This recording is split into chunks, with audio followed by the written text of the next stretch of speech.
ಒಂದು ಪಾರ್ಟಿಗೆ ಅಂತ ಬಂದಾಗ ಅಷ್ಟು ಮತಗಳು ಸಾಕು ಅಂತ, ಇಲ್ಲ ನಾನು ಅಲ್ಲಿ ನಿಲ್ಲಲ್ಲ ಅಂತ ಬಂದಾಗ ಅದು ಸ್ಪರ್ಧೆ ಬಿಜೆಪಿ ಮತ್ತು ಕಾಂಗ್ರೆಸ್ಗೆ ಮಾತ್ರ ಬರುತ್ತೆ, ಇಬ್ಬರಿಗೆ ಆ ಸ್ಪರ್ಧೆ ಬರೋದು.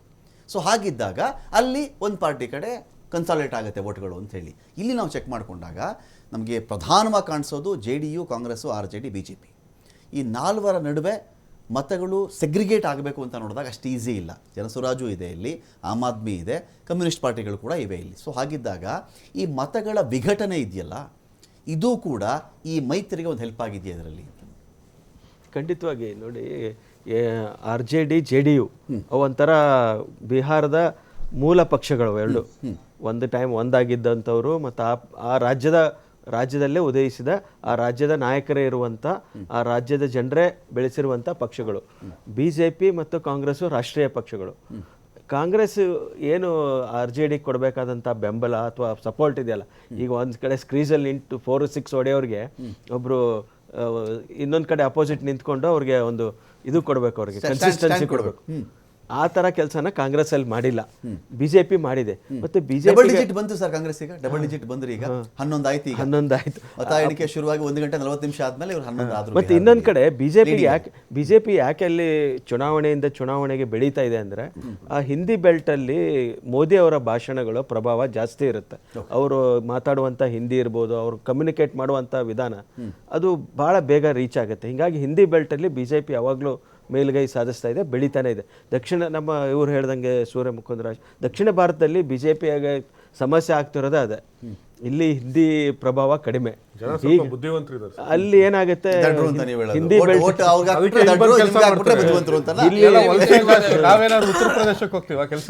ಮತ್ತೆ ಇದ್ರ ಜೊತೆಗೆ ಈ ಬಾರಿಯ ಚುನಾವಣೆಯಲ್ಲಿ ಆಕ್ಚುಲಿ RJD ಅವರು ಬಹಳಷ್ಟು ಕ್ಯಾಲ್ಕುಲೇಟಿವ್ ಆಗಿ ಚುನಾವಣೆಯನ್ನು ಎದುರಿಸಿದ್ರು.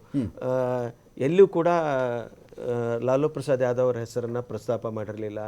ಅವರ ಹಿಂದಿನ ವಿಷಯಗಳೇನಿದೆ ಅಲ್ಲ, ಮೇವು ಹಗರಣಗಳಿರ್ಬೋದು, ಅವರ ಜಂಗಲ್ ರಾಜ್ ವಿಷಯಗಳನ್ನ ಪ್ರಸ್ತಾಪ ಮಾಡ್ದೇ ಕೇವಲ ಇವರೇ ಸಿಂಗಲ್ ಹ್ಯಾಂಡೆಡ್ಲಿ ಅಂತಾರಲ್ಲ, ತೇಜಸ್ವಿ ಯಾದವ್ ಅವರೇ ಮುಂಚೂಣಿಯಲ್ಲಿ ನಿಂತ್ಕೊಂಡು ಪ್ರಚಾರದಲ್ಲಿ ತೊಡಗಿಸ್ಕೊಂಡು ಅವರ ಪಕ್ಷವನ್ನು ಅವರು ಸಮರ್ಥವಾಗಿ ನಡೆಸಿದ್ದಾರೆ.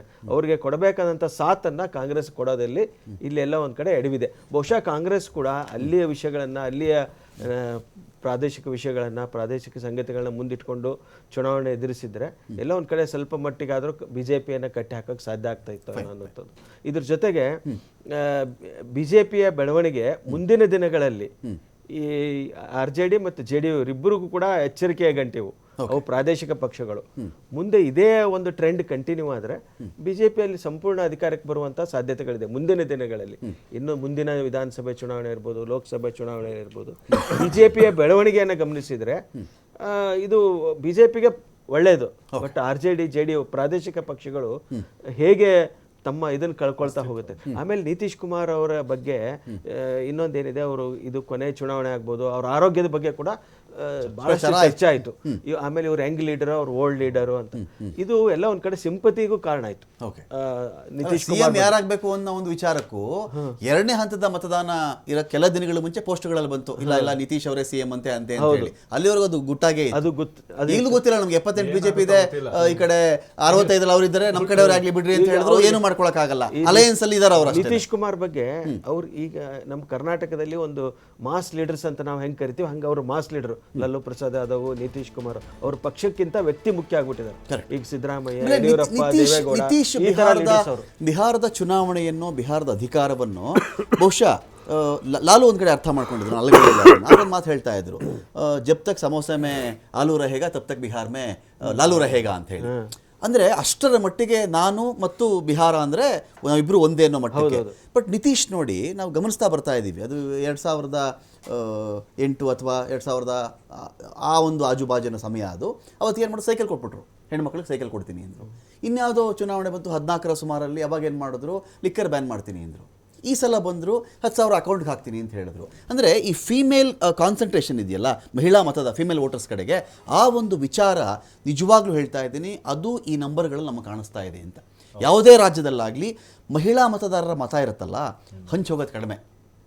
ಅವನೇನು ಮಾಡ್ದ ಬಿಡಪ್ಪ, CM ಏನೂ ಮಾಡಲಿಲ್ಲ, ಈ ಮನುಷ್ಯ ಏನೋ ಮಾಡ್ತಾನಂತೆ ಅಂತ ತಿರುಗಿದ್ರು ಅಂದರೆ ನೀವು ಡೈವರ್ಟ್ ಮಾಡೋಕ್ಕಾಗಲ್ಲ. ಪುರುಷ ಮತದಾರರು ಇದ್ದಾರಲ್ಲ, ಇದರಲ್ಲಿ ಬುದ್ಧಿವಂತಿಕೆ, ಪಡಸಾಲೆ ಚರ್ಚೆ, ಪೆಟ್ಟಿ ಅಂಗಡಿ ಮುಂದೆ ಚರ್ಚೆ, ಚಾನಲ್ಗಳ ಚರ್ಚೆ, ಈ ಕಡೆ ನ್ಯೂಸ್ ಪೇಪರಲ್ಲಿ ಆರ್ಟಿಕಲ್ಲು, ಜನ ಮಾತಾಡೋದು, ರೋಡು, ಬಸ್ಸು, ಟ್ರೈನು, ಆಟೋ ಎಲ್ಲ ಚರ್ಚೆಗಳು ಸೇರಿ ಕಲಸು ಮೇಲೋಗರವಾಗಿ ಸಿಗ್ರಿಗೇಟ್ ಆಗಿಬಿಡುತ್ತೆ. ಮಹಿಳೆಯರು ಹಂಗಲ್ಲ. ನೀರು ಹಿಡಿಯಕ್ಕೆ ಹೋಗಿ ನಿಂತ್ಕೊಂಡ್ರು ಅಂದರೆ ಯಾರಿಗಾಕ ನಾವು ಏನು ಮಾಡಲಿಲ್ಲ, ಏನೋ ಕೊಡ್ತಾನಂತೆ ಹಾಕ್ಬಿಡನ್ ಬಿಡು ಅಂದರೆ ಮುಗಿದೋಯ್ತು, ಫಿನಿಶ್. ಆ ಒಂದು ವಿಚಾರದಲ್ಲಿ ನಿತೀಶ್ ಸರಿಯಾಗಿ ಪುರುಷರ ಮೈಂಡ್ ಹೆಂಗಿರುತ್ತೆ, ವಿಪರೀತ, ಸ್ವಲ್ಪ ಡೈಲ್ಯೂಟ್ ವಿಪರೀತ, segregate ಆಗಲ್ಲ ಅದು.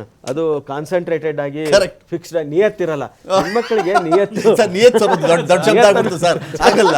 ರಾಜಕೀಯ ತರ್ಕ ಅಂದ್ರೆ ಅವ್ರವ್ರ ಸರಿ ಅಂತ, ಹೊಂದಾಣಿಕೆ ಇರಲ್ಲ ಅಂತ ಹೇಳಿ, ನಿಯತ್ ಬೇಡ, ಹೊಂದಾಣಿಕೆ ಇರಲ್ಲ ಅಲ್ಲ. ಅದಕ್ಕೆ ಅಭಿಪ್ರಾಯ ಭೇದಗಳು ಜಾಸ್ತಿ ಎನ್ನಿ.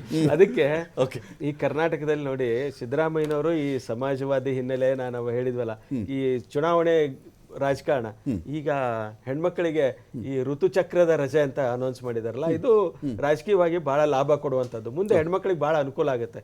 ವರ್ಕಿಂಗ್ ವುಮನ್ಗೆ ರಜೆ ಕೊಡುವಂಥದ್ದು ಇವೆಲ್ಲವೂ ರಾಜಕೀಯ ತಂತ್ರಗಾರಿಕೆಯ ಭಾಗ. ಈ ಸರ್ಕಾರ ನಡೆಸೋರು ಬರೀ ರಾಜ್ಯ ಉದ್ಧಾರ ಮಾಡಬೇಕು, ದೇಶ ಉದ್ಧಾರ ಮಾಡ್ಬೇಕಂತ ಅಷ್ಟೇ ಉದ್ದೇಶ ಇರಲ್ಲ ಅವ್ರಿಗೆ. ಮುಂದಿನ ಚುನಾವಣೆಯಲ್ಲಿ ಹೇಗೆ ಓಟ್ ಪಡಿಬೇಕಂತನೂ ಲೆಕ್ಕ ಹಾಕ್ತಿರ್ತಾರೋ. ಸೊ ಅಂತ ಲೆಕ್ಕಾಚಾರಗಳು ಬಿಹಾರದಲ್ಲಿ ಸಾಕಷ್ಟು ಆಗಿದೆ. ಈ ಕೊನೆಗಳಿಗೆ ಇಲ್ಲಿ 10,000